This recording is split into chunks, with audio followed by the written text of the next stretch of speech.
नमस्कार, स्वागत है आप सभी का। मैं हूं प्रीति सिंह। इस वक्त की अहम खबरों के साथ बुलेटिन की शुरुआत करेंगे, लेकिन उससे पहले बात कोविड महामारी से बचाव की। कोरोना महामारी के खिलाफ पूरा देश एकजुट होकर लड़ रहा है। आप भी हमारे साथ सुरक्षा और बचाव के एहतियाती उपायों का संकल्प लें।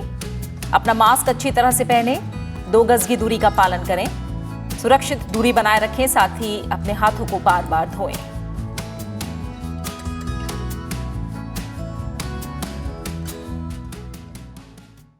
और अब एक नजर मुख्य समाचारों पर। विश्व की अग्रणी समुद्री अर्थव्यवस्था के रूप में उभर रहा है भारत। मैरीटाइम इंडिया समिट 2021 के उद्घाटन के मौके पर प्रधानमंत्री नरेंद्र मोदी ने कहा, 2.25 लाख करोड़ रुपए की निवेश क्षमता के साथ 400 परियोजनाओं की सूची तैयार।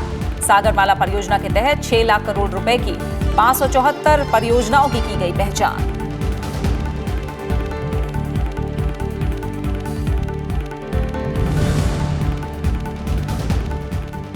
कोविड टीकाकरण के दूसरे चरण के लिए अब तक 50 लाख से अधिक लोगों ने कराया पंजीकरण।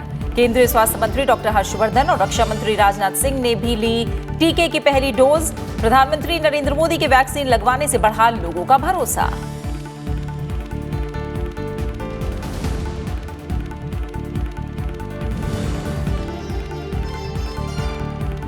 दूरसंचार स्पेक्ट्रम की नीलामी प्रक्रिया पूरी। कुल 6 चरण में 77,814 करोड़ 80 लाख रुपए की लगी बोली। 20 साल होगी तय स्पेक्ट्रम की वैधता। उपभोक्ताओं को मिलेगा बेहतर टेलीकॉम सेवाओं का फायदा।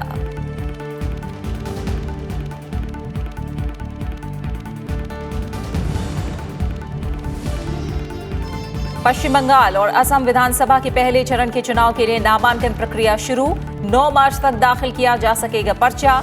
27 मार्च को पश्चिम बंगाल में 30 और असम में 47 सीटों पर होगा मतदान। प्रचार अभियान भी हुआ तेज।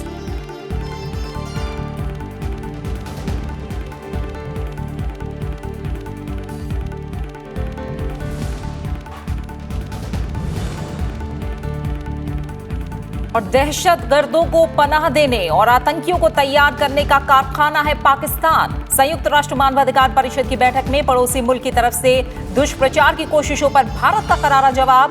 पाकिस्तान में अल्पसंख्यकों पर हो रहे अत्याचार का उठाया मुद्दा।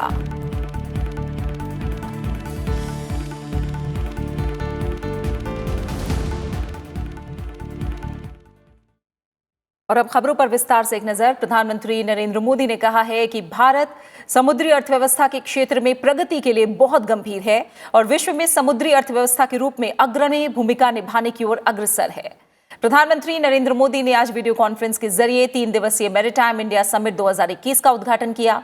अपने संबोधन में उन्होंने कहा कि भारत इस क्षेत्र में स्वाभाविक रूप से अगुवा होने के कारण जल्द ही समुद्री अर्थव्यवस्था में वृद्धि के लिए बड़ी सफलता हासिल कर लेगा।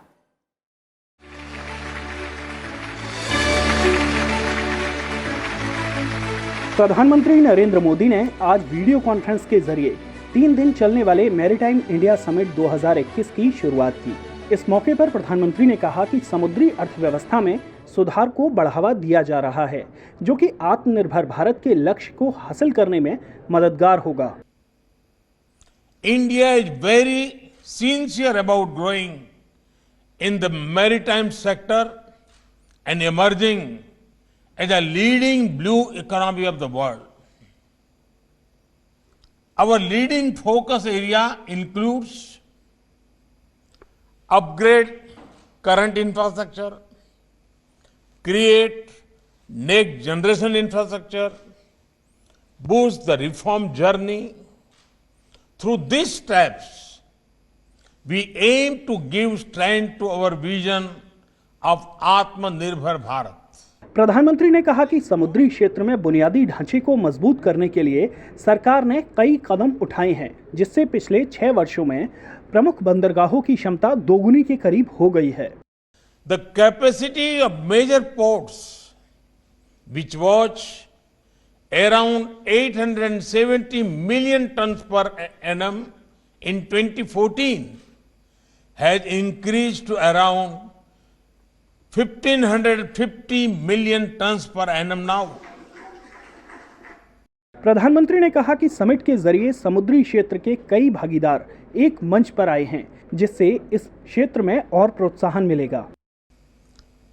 That summit brings together many stakeholders relating to this sector. I am sure together we will achieve great success in boosting the maritime economy. Summit के दौरान प्रधानमंत्री ने मैरीटाइम इंडिया विजन 2030 नाम की ई बुक का विमोचन किया। इसमें समुद्री क्षेत्र के विकास के बारे में जानकारी दी गई है। उन्होंने समुद्री सुरक्षा बढ़ाने, समुद्री पर्यावरण के बारे में खोज और बचाव की क्षमता पर सागर मंथन मर्केंटाइल मैरीन डोमेस्टिक सेंटर की शुरुआत की। नवविक्रम सिंह, राज्यसभा टीवी। 3 दिवसीय मैरीटाइम इंडिया समिट देश की समुद्री अर्थव्यवस्था के विकास को आगे बढ़ाने में मददगार साबित होगी।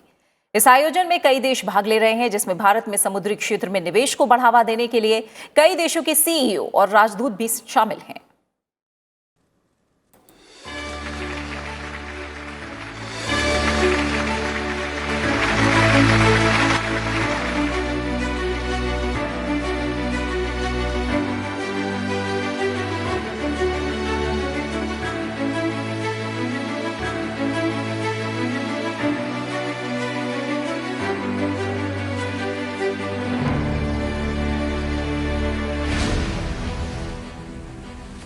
तीन दिवसीय मैरीटाइम इंडिया समिट समुद्री क्षेत्र में भारत को आत्मनिर्भर बनाने और निवेश को बढ़ावा देने के मकसद से किया गया है। इसमें समुद्री व्यापार और रोजगार से जुड़े हितग्राहियों को एक साथ एक मंच पर लाने की कोशिश की गई है।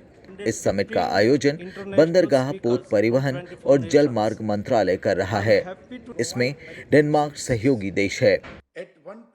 मैरीटाइम इंडिया समिट 2021 में 50 से ज्यादा देशों के 1,17,000 प्रतिभागी शामिल हो रहे हैं।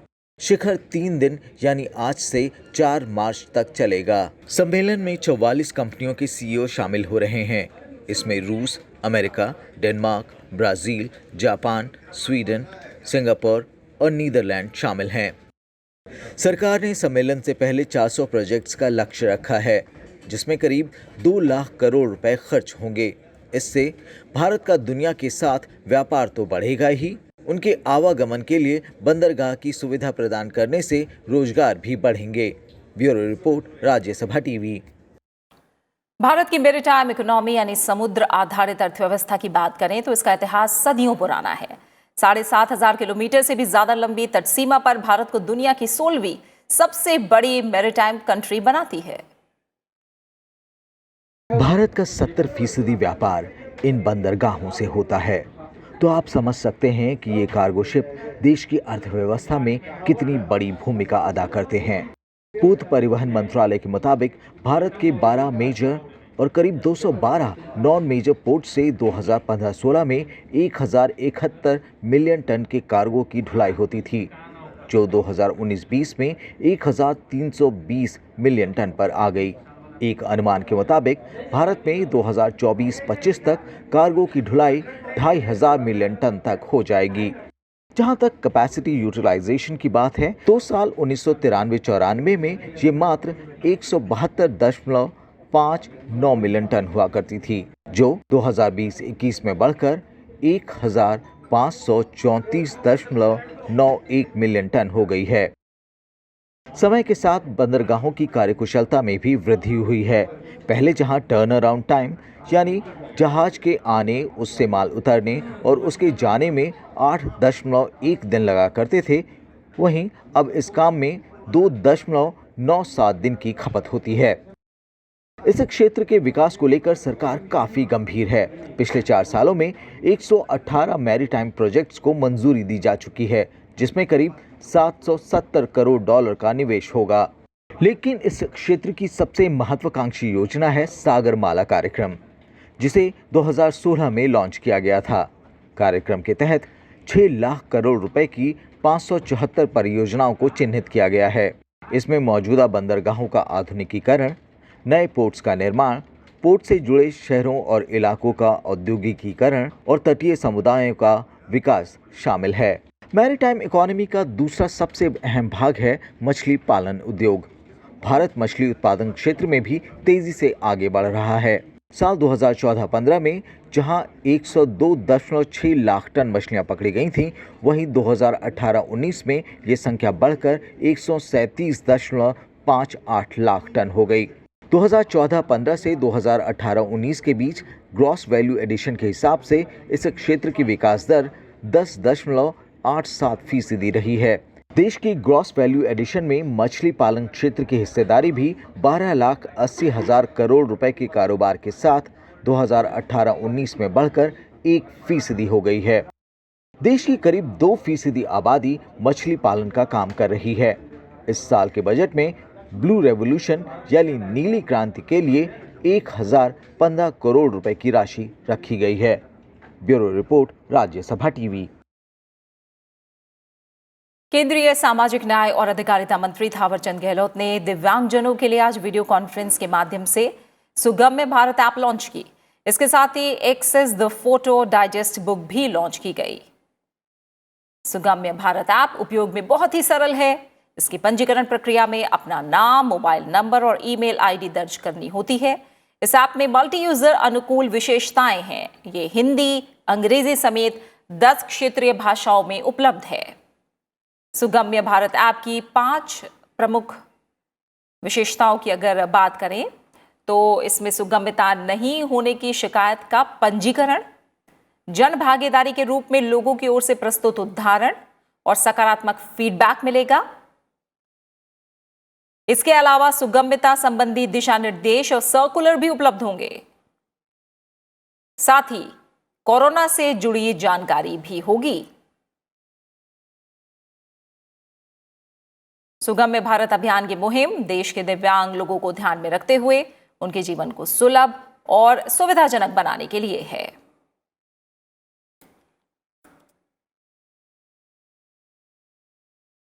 उन्नीस वर्षों में ऊर्जा दक्षता ब्यूरो ऊर्जा कुशलता के क्षेत्र में मील का पत्थर साबित हुई है। बीईई की पहल की वजह से 2011 से 2019 तक ऊर्जा की तीव्रता में 15% की कमी आई है।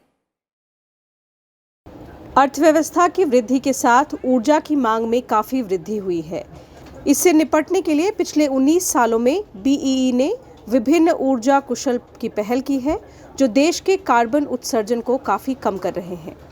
बीईई की वार्षिक रिपोर्ट 2019-20 के मुताबिक 2011 से 2019 तक ऊर्जा की तीव्रता में 15% की कमी आई है।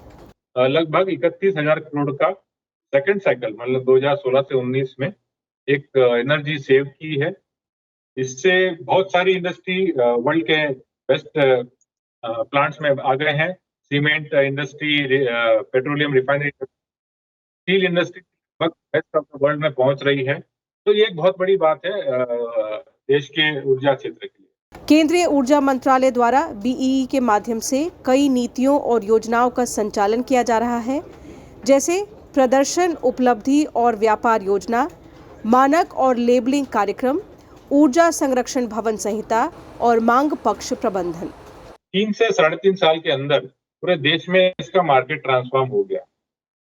70-80% इसमें उदय दक्षता ज्यादा हुई। कहने का मतलब है कि बिजली का बिल जो है एलईडी लगाने से, जो कि पुराना हमारा एलईडी का ये टंगस्टन बल्ब होता था, उसके अपेक्षा करीब 70 से 80% बिजली की बिल में कमी आ गई। वर्तमान में ऊर्जा दक्षता पर बीईई की राष्ट्रीय रणनीतिक योजना में अपेक्षाकृत नई प्रौद्योगिकियां शामिल हैं, जिनमें ई मोबिलिटी कार्यक्रम, ईंधन सेल विद्युत वाहन, नवीनीकरण और भंडारण का एकीकरण शामिल है। ये नई पहल अर्थव्यवस्था के विभिन्न क्षेत्रों के लिए फायदेमंद साबित होगी। अरुणा ठाकुर, राज्यसभा टीवी। भारत की 5 साल में हो रही स्पेक्ट्रम की पहली नीलामी आज पूरी हो गई। 2 दिन तक चली इस नीलामी में कुल 77,814.80 करोड़ रुपए मूल्य के स्पेक्ट्रम की बिक्री की गई। दूरसंचार सचिव अंशु प्रकाश के मुताबिक ये नीलामी 700, 800, 900, 1,800, 2,100, 2,300 और 2,500 मेगाहर्ट्ज फ्रीक्वेंसी बैंड के स्पेक्ट्रम के लिए हुई। अंशु प्रकाश ने कहा कि 2 दिन की नीलामी में रिलायंस जियो ने 57,122.65 करोड़ मूल्य के स्पेक्ट्रम खरीदे, जबकि वोडाफोन आइडिया लिमिटेड ने 1,993.40 करोड़ मूल्य के एयरवेव्स को चुना।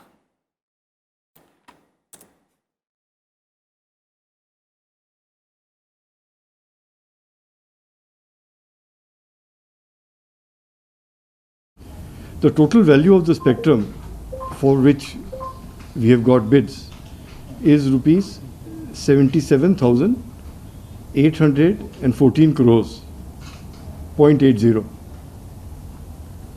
So compared to yesterday, this is 668.2 crores more.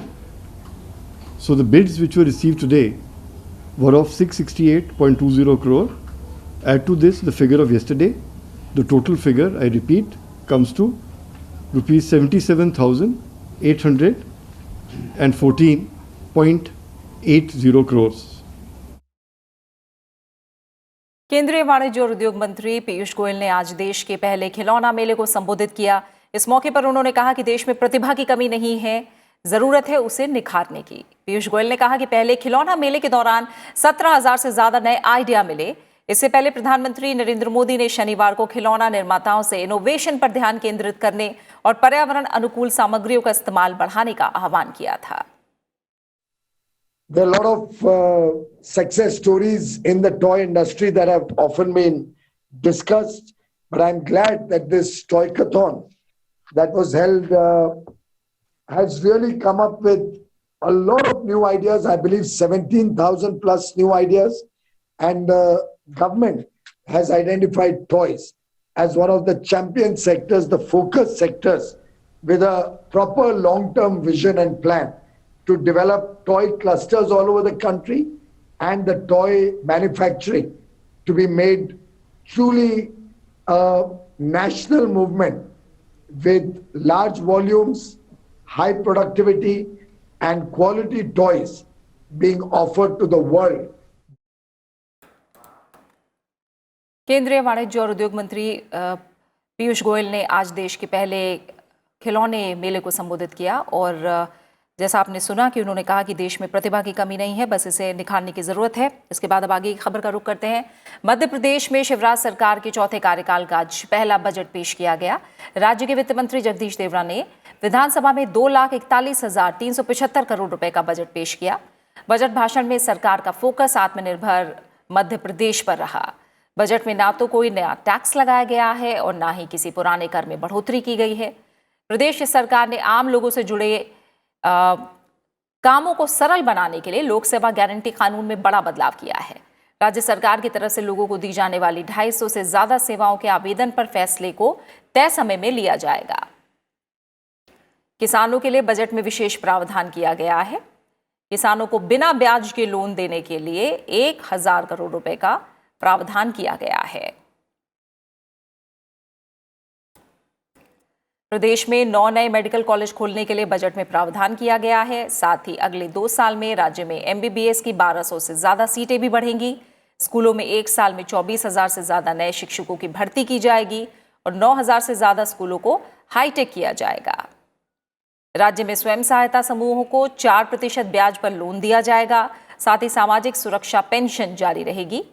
स्वास्थ्य सुविधाओं में सुधार के लिए मिशन निरामय योजना लागू की जाएगी।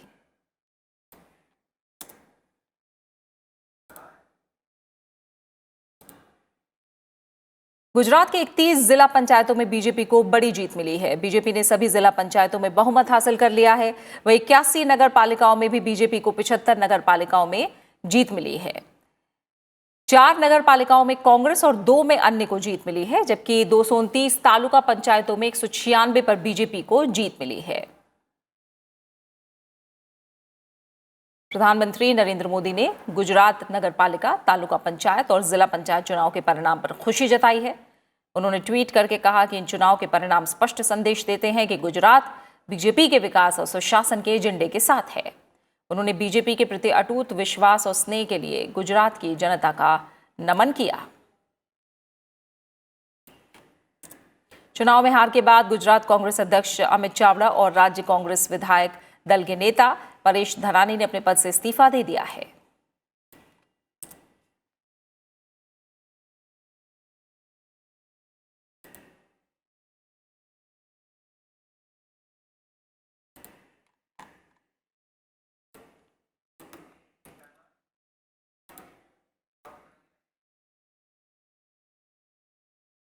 और अब विधानसभा चुनाव से जुड़ी कुछ अहम खबरें।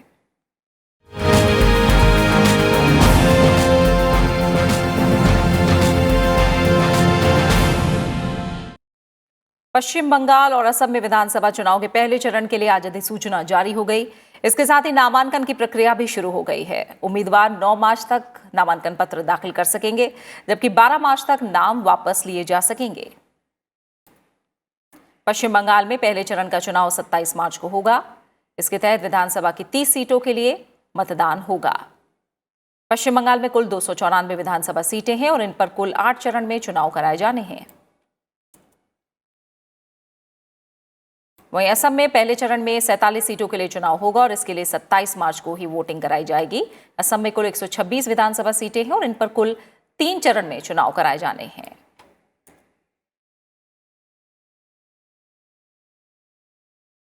निर्वाचन आयोग ने पश्चिम बंगाल में पहले चरण के चुनाव के लिए मतदान के समय को आधा घंटा बढ़ा दिया है। आयोग ने इस बाबत आज एक अधिसूचना जारी की। इसके मुताबिक अब मतदाता अपने मताधिकार का इस्तेमाल सुबह 7 बजे से शाम 6:30 बजे तक कर पाएंगे। आयोग के मुताबिक ये फैसला कोविड-19 को लेकर लगाई गई पाबंदियों के मद्देनजर लिया गया है।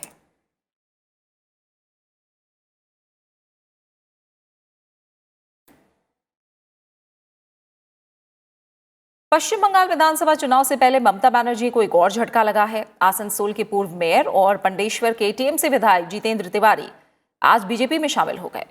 बीजेपी के प्रदेश अध्यक्ष दिलीप घोष की मौजूदगी में जितेंद्र तिवारी ने पार्टी की सदस्यता ली।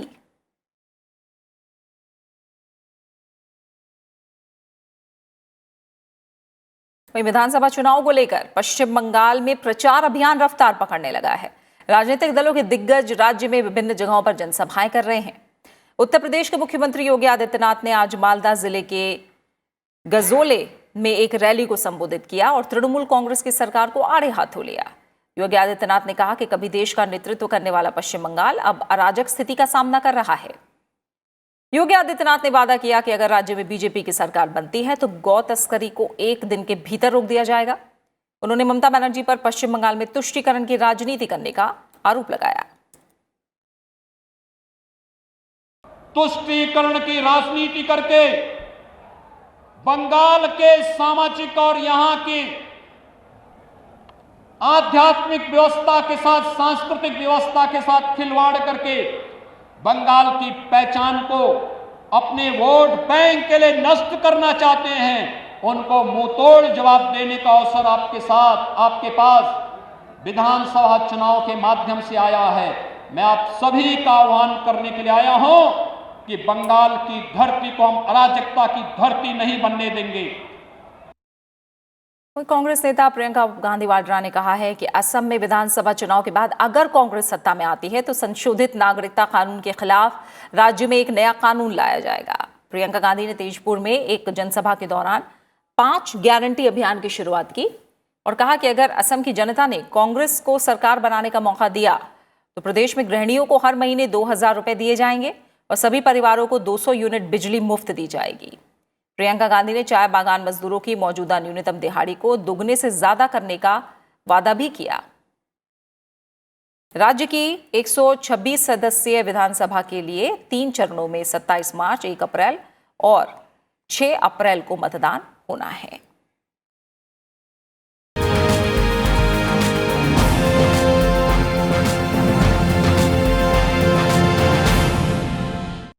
और अब कोविड-19 से जुड़ी कुछ अहम खबरें। कोरोना वैक्सीनेशन के दूसरे चरण का आज दूसरा दिन है। दूसरे दिन भी केंद्रीय मंत्रियों और विभिन्न पार्टियों के नेताओं ने कोविड का टीका लगवाया।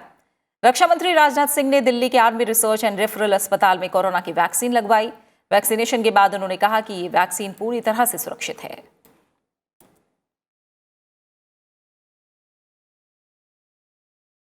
इसके अलावा केंद्रीय स्वास्थ्य मंत्री डॉक्टर हर्षवर्धन ने दिल्ली के हार्ट एंड लंग्स इंस्टीट्यूट अस्पताल में कोरोना वैक्सीन का टीका लगवाया। उन्हें उनकी पत्नी के साथ भारत बायोटेक की कोवैक्सीन का टीका लगाया गया। उन्होंने कहा कि वैक्सीन कोविड के खिलाफ लड़ाई में संजीवनी का काम करेगी।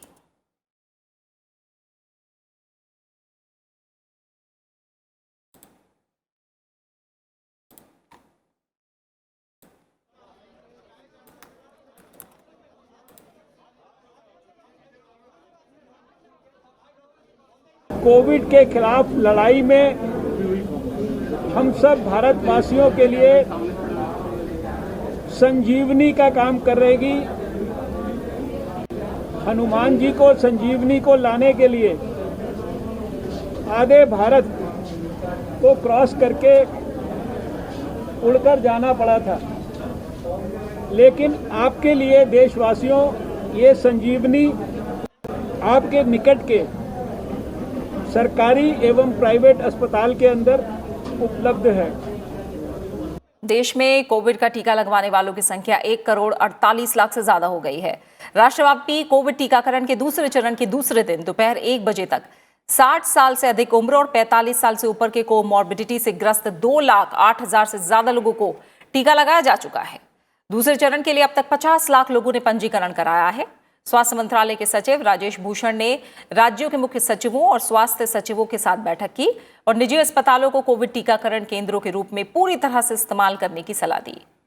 उन्होंने कहा कि कोविड टीकों की कोई कमी नहीं है।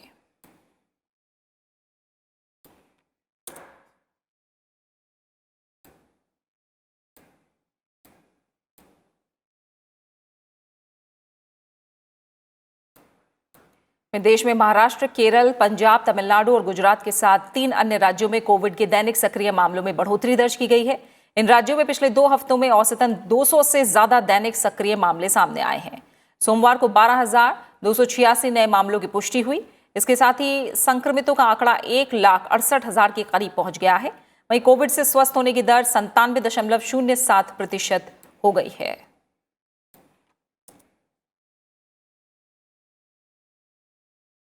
मानवाधिकार परिषद के 46वें सत्र में राइट टू रिप्लाई का प्रयोग करते हुए भारत ने पाकिस्तान पर निशाना साधा है। भारत ने कहा कि पाकिस्तान लगातार अपनी धरती पर हो रहे मानवाधिकारों के उल्लंघन से ध्यान हटाने के लिए भारत की छवि खराब करने की कोशिशों में लगा हुआ है।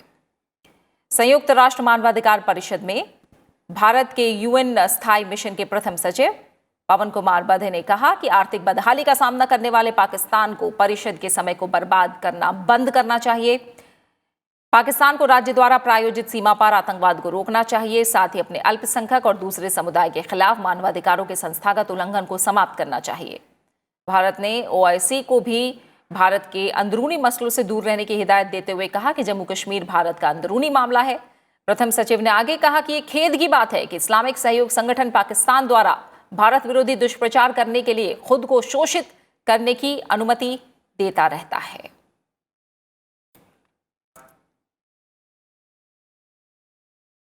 मध्य प्रदेश में खंडवा लोकसभा सीट से सांसद नंद कुमार सिंह चौहान का बीती रात निधन हो गया।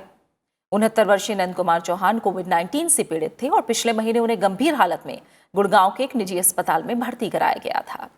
राष्ट्रपति रामनाथ कोविंद ने नंद कुमार सिंह चौहान के निधन पर शोक जताते हुए कहा है कि वो एक कुशल संगठनकर्ता, लोकप्रिय जनसेवक और प्रखर वक्ता थे। वो खंडवा के साथ पूरे प्रदेश के विकास के लिए प्रयत्नशील रहते थे।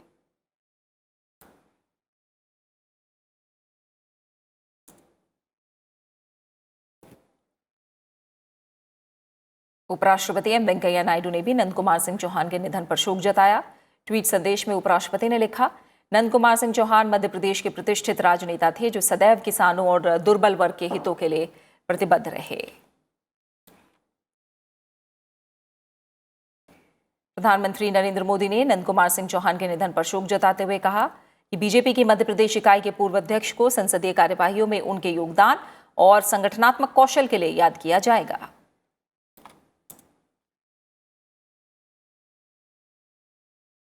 लोकसभा अध्यक्ष ओम बिरला ने शोक प्रकट करते हुए कहा कि नंद कुमार सिंह चौहान का जीवन गरीबों की सेवा और अक्षम के कल्याण का उदाहरण है।